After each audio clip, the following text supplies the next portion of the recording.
Let's just take a quick look at how the history is created the building blocks for the future.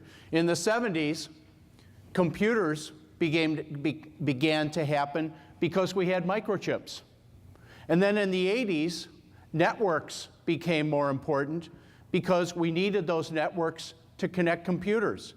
In the 90s, we got the internet, and the internet was built on those broadband networks that came out of the 80s.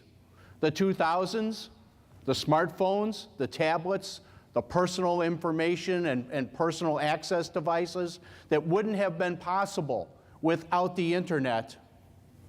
And as we move forward into this next decade, the whole issue of social media and how that impacts our lives and impacts our ability to provide continuity services to our companies is based on those smartphones and tablets and that technology. So as we look at the 1990s, we try to open our minds, but if you were to talk to people about these things in the 1990s, would they have believed you? Would you have been able to embrace it? Would you have begun to think about it so that you could anticipate it and ride that wave, or would you have gotten swamped?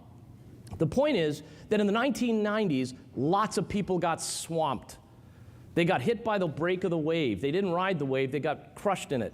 And the reason was because they thought things were the way they were, not the way they were going to be. And it's an important lesson that was more profoundly delivered in the 90s, certainly from my own experience, than any other. Can we imagine trillionaires? Well, could we have imagined as many billionaires? Are there trillionaires in our future? Quite possibly. Is there a trillion-dollar company? That's an interesting phenomena, right? Apple's got to run at it. Absolutely. They're on their way. We'll keep an eye on it, but you know, guys have bounced up against some big walls for a while. We'll see. And is there a C-suite executive in this room, somebody in this room who's beginning their career or at some point in their career who's going to be in the C-suite simply because they had unparalleled visibility to the way their companies worked and therefore unparalleled visibility to the executive team, and they were uniquely qualified to lead?